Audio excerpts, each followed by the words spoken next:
साथियों को नमस्कार।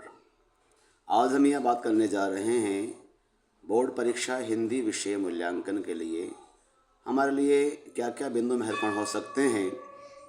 आइए बिना कोई भूमिका बनाए अपने बिंदुओं पर चर्चा करते हैं और निश्चित रूप से ये बिंदु आपको आपके मूल्यांकन कार्य में आपके लिए बड़े उपयोगी सिद्ध होंगे। पहला बिंदु है, सर्वप्रथम आप समय का प्रबंधन रखें। 10:30 बजे वहाँ आपके पहुँचने का समय होता है और 5 बजे वहाँ से निकलने का समय होता है। इसका विशेष ध्यान रखें। आप मूल्यांकन प्रवेश पंजी में आप सही समय अंकित करें, है ना।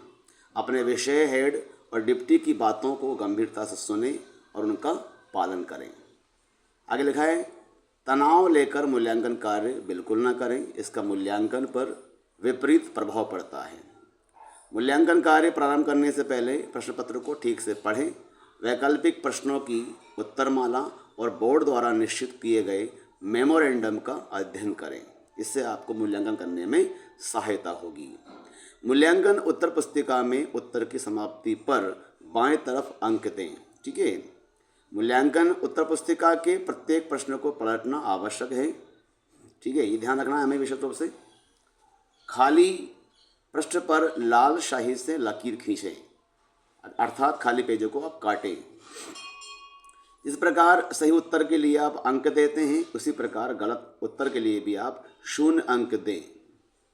उत्तर में त्रुटिपूर्ण मात्राओं संबंधी अशुद्धियां पर गोले लगाना अनिवार्य है, ताकि स्पष्ट हो कि आपने अंक किस बात के काटे हैं।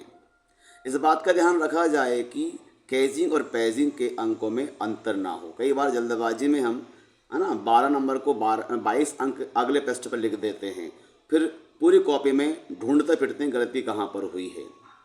यह ध्यान रहे कोई भी उत्तर अमूल्यांकित ना रहे।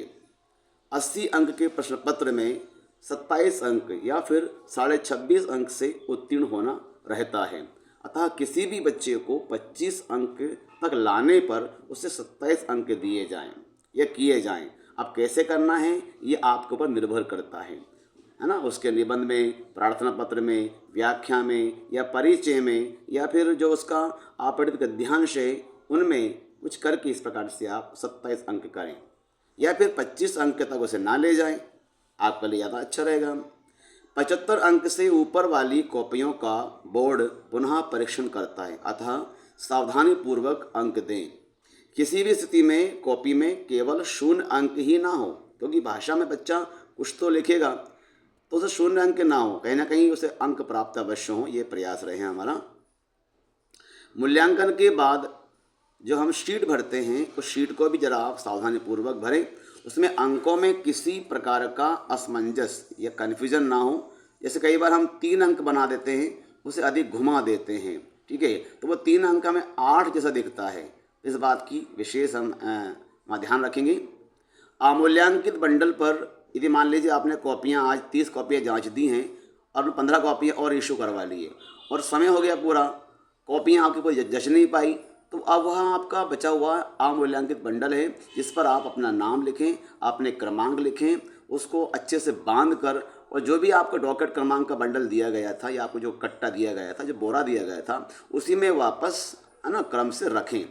ये कुछ बिंदु थे हमारे जो हमें कहीं ना कहीं मूल्यांकन में काम आएंगे और मुझे आशा है आपको ये मेरे बिंदु अच्छे लगे होंगे। इसमें कोई यदि विशेष सुधार हो या इसमें कुछ कमी हो तो मुझे बताएं, है ना। मैं आपका अनुज, जितना मुझे अनुभव है, जितना मैंने अपने साथियों से सीखा है, अपने गुरुजनों से सीखा है, उतना मैंने ये बिंदु बनाने का प्रयास किया है। आप सभी के सुझाव सादर आमंत्रित हैं। सादर नमस्कार। जय हिंद, जय भारत।